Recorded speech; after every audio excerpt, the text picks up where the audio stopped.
अस्सलाम वालेकुम। जो टॉपिक अब हम पढ़ने लगे हैं वो है मैग्नेटिक फ्लक्स और फ्लक्स डेंसिटी। अगर आप ये फिगर देखें तो ये बिल्कुल वैसी ही हैं जैसा कि आपने देखी थी इलेक्ट्रिक फ्लक्स के लिए, लेकिन यहाँ पर जो डिफरेंस है वो ये है कि हम इन्हीं फिगर्स को मैग्नेटिक फ्लक्स को फाइंड करने के लिए यूज़ कर रहे हैं। अब पहले हम बी और सी दूसरी और तीसरी फिगर को देखते हैं। तो इसमें आप देखें कि जो दूसरी फिगर है उसमें आपको एक एरिया एलिमेंट नज़र आ रही है जिसके ऊपर एक ग्रीन एरो नज़र आ रहा होगा। ये जो ग्रीन एरो है ये क्या है? Normal to the area.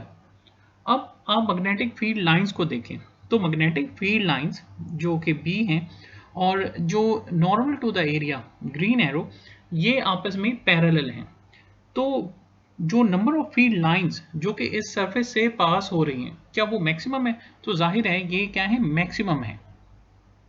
तो मैग्नेटिक फील्ड लाइंस जो कि खास एरिया एलिमेंट से पास कर रही हों वो मैक्सिमम होंगी, लेकिन कब? जब नॉर्मल टू द एरिया और मैग्नेटिक फील्ड लाइन की जो डायरेक्शन है वो क्या हो? एक दूसरे के पैरेलल हो। इसी तरह जो तीसरे नंबर पर सी फिगर है, अगर आप उसको देखें तो जो सरफेस है उसके ऊपर जो नॉर्मल टू द एरिया है और मैग्नेटिक फील्ड लाइंस की जो डायरेक्शन है इनके दरमियान आप एंगल देखें तो मैग्नेटिक फील्ड लाइंस और नॉर्मल टू द एरिया के दरमियान का जो एंगल है वो 90 डिग्री है। और आप इसमें देख रहे हैं कि कोई भी मैग्नेटिक फील्ड लाइंस इसमें से पास नहीं कर रही। तो मैग्नेटिक फील्ड लाइंस मिनिमम है, लेकिन कब? जब वो जो नॉर्मल टू द एरिया है, ठीक है, वो क्या है? परपेंडिकुलर है मैग्नेटिक फील्ड लाइंस के। अब सिचुएशन ए की तरफ आ जाएं, जो पहली फिगर है इसमें आप देख लें कि ना तो मैक्सिमम और ना ही ज़ाहिर है मिनिमम है। इसमें जो एरिया एलिमेंट है वो कोई एंगल बना रही है मैग्नेटिक फील्ड लाइंस के साथ।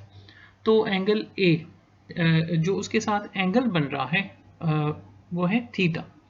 तो अब हम इसे रिजॉल्व करते हैं।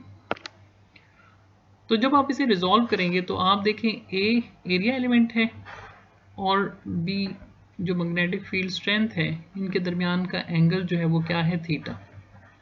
अब आप ए को अगर रिजॉल्व करें, ठीक है, ए को रिजॉल्व करें तो जो एलिमेंट बनेगा, ठीक है, एक बनेगा ए कॉस थीटा, ये ब्लैक लाइन से, ठीक है, ये बन जाएगा ए कॉस थीटा और दूसरा बन जाएगा ए साइन थीटा। अब आप देख रहे हैं कि वो एलिमेंट, एरिया का वो एलिमेंट ए कॉस थीटा, मतलब उसमें मैग्नेटिक फील्ड लाइंस पास कर रही होंगी, जबकि ए साइन थीटा का जो मैग्नेटिक फील्ड लाइंस पास कर रही होंगी उसमें कोई कंट्रीब्यूशन नहीं होगा। तो इस वजह से अगर कंपोनेंट की बात आए और हमने मैग्नेटिक फील्ड लाइंस पास जो कर रही हैं उनको देखना है तो हम कौन सा एरिया एलिमेंट उसमें कंसीडर करेंगे? ए कॉस थीटा। तो इससे हम मैग्नेटिक जो फ्लक्स है उसको डिफाइन कर सकते हैं। तो मैग्नेटिक फ्लक्स क्या है? Magnetic field lines passing through a unit area या passing through a certain area is called magnetic flux. तो वैसा ही जैसा कि हमने इलेक्ट्रिक फ्लक्स को डिफाइन किया था कि electric field lines passing through अ एरिया एलिमेंट, तो वो इलेक्ट्रिक फील्ड लाइंस था। लेकिन यहाँ पर मैग्नेटिक फ्लक्स के लिए मैग्नेटिक फील्ड लाइंस जो है वो हमने कंसीडर किया है, ठीक है। तो ये इसमें 5b ये रिप्रेजेंट कर रहा है बी मैग्नेटिक फील्ड स्ट्रेंथ के लिए, ठीक है। तो b dot A is equal to B A cos theta, ठीक है। और यहाँ पर 5b रिप्रेजेंट कर रहा है मैग्नेटिक फ्लक्स को, b रिप्रेजेंट कर रहा है मैग्नेटिक फील्ड स्ट्रेंथ को और ए रिप्रेजेंट कर रहा है एरिया ऑफ द कॉइल को, वो एलिमेंट जिसमें से मैग्नेटिक फील्ड लाइंस पास कर रही हैं। जबकि थीटा एंगल है between B and normal to the area, ठीक है, B and normal to the area. आपने एरिया एलिमेंट पर एक परपेंडिकुलर ड्रा करेंगे तो उसका जो एंगल बनेगा वो कहलाएगा वो जो है वो नॉर्मल टू द एरिया होगा और आपने उनके दरमियान मैग्नेटिक फील्ड स्ट्रेंथ बी की जो डायरेक्शन है और एरिया एलिमेंट का जो नॉर्मल है उनके दरमियान एंगल लेना है। तो जो इसका यूनिट है वो है weber, weber is equal to tesla meter square. Magnetic field strength B का यूनिट टेस्ला है और एरिया का आपको पता है स्क्वायर मीटर। इसकी नेक्स्ट जो है वो चंद एक क्वेश्चंस हैं, उनको ट्राई कीजिएगा। वो ये है कि वेबर को अगर आपको बेस यूनिट्स में लिखना पड़ जाए तो आप कैसे लिखेंगे। इसी तरह ये जो हमने कंसीडर किया phi is equal to B dot A या बी ए कॉस थीटा, ये था एक सिंगल लूप के लिए, एक सिंगल एरिया एलिमेंट के लिए।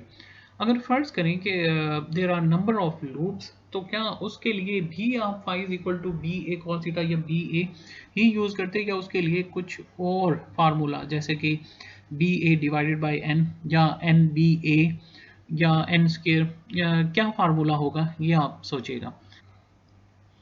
अच्छा, और अगर आपके पास टाइम हो तो एक और क्वेश्चन पे गौर कीजिएगा कि फ़र्ज़ करेंगे एक मैग्नेट है जिसका एक जो है वो नॉर्थ पोल है और दूसरा साउथ पोल है, और इसमें से मैग्नेटिक फील्ड लाइंस निकल रही हैं नॉर्थ से, आपको पता है साउथ की तरफ उसकी मैग्नेटिक फील्ड लाइंस है, ठीक है। इधर जो है वो नॉर्थ है और दूसरी साइड पे साउथ है, ठीक।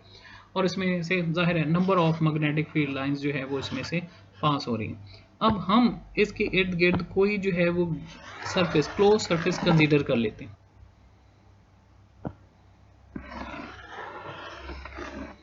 ठीक है। मैंने एक क्लोज सरफेस कंसीडर की है, ठीक है, और मैं कहता हूँ कि magnetic flux through this close surface जो है वो क्या होगा, या गाजेस लॉ क्या होगा अगर आप उसे एक मैग्नेट पे अप्लाई करें फॉर अ क्लोज सरफेस, ठीक है।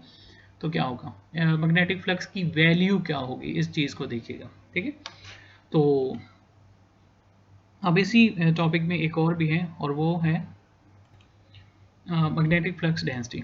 अब मैग्नेटिक फ्लक्स डेंसिटी क्या है, अब phi is equal to B dot A, और अगर हम थीटा जो है वो जीरो कंसीडर करें, मतलब पैरेलल है नॉर्मल टू द एरिया और मैग्नेटिक फील्ड स्ट्रेंथ, तो ये आ जाएगा क्या, phi is equal to B A. B की वैल्यू निकालें तो क्या आ जाएगा, फाई बी ओवर ए। अब फाई बी क्या है, मैग्नेटिक फ्लक्स है, और ए क्या है, एरिया, तो ये क्या आ जाता है, magnetic flux per unit area. तो ये जो B है इसी को ही हम मैग्नेटिक फ्लक्स डेंसिटी कह देते होते हैं, ठीक है, क्योंकि मैग्नेटिक फील्ड स्ट्रेंथ जो है उसके लिए एक और भी जो है वो टर्म यूज़ की जाती है B के अलावा, वो आप नेक्स्ट क्लासेस में पढ़ेंगे। अभी ये याद रखिएगा कि इसे एक और नाम मैग्नेटिक फ्लक्स डेंसिटी का भी दिया जाता है, क्योंकि ये magnetic flux per unit area है, और यूनिट है इसका वेबर, मैग्नेटिक फ्लक्स का यूनिट वेबर, एरिया का मीटर स्क्वायर, तो वेबर पर मीटर स्क्वायर भी इसके इक्वल है। नेक्स्ट है चंद एक क्वेश्चन हैं, वो आप ट्राई कीजिएगा, इससे रिलेटेड है। अब वो क्या है कि आपको पता है कि F is equal to I L, B is equal to F over I L. तो इस हिसाब से अगर मैं कहूँ मैग्नेटिक फ्लक्स डेंसिटी यानी कि बी को डिफाइन करें, इस इक्वेशन को सामने रख के, तो आप कैसे करेंगे। इसी तरह आपने प्रूव करना है। अब मैग्नेटिक जो फ्लक्स डेंसिटी है उसका आपको याद हो कि टेस्ला के इक्वल है। टेस्ला किसके इक्वल है, Newton per ampere per metre के। अब वेबर पर मीटर स्क्वायर को आप सॉल्व करके ये प्रूव करें कि ये भी टेस्ला यानी कि उसके इक्वल है, Newton per ampere per metre के। और बी जो है वो क्या एक वेक्टर क्वांटिटी है या स्केलर क्वांटिटी है, ठीक है। इन चीज़ों को आप देखिएगा, क्वेश्चन कीजिएगा, उम्मीद है कि आप लोग कर लेंगे। और अब हम अपने नेक्स्ट टॉपिक जो है उसकी तरफ चलते हैं।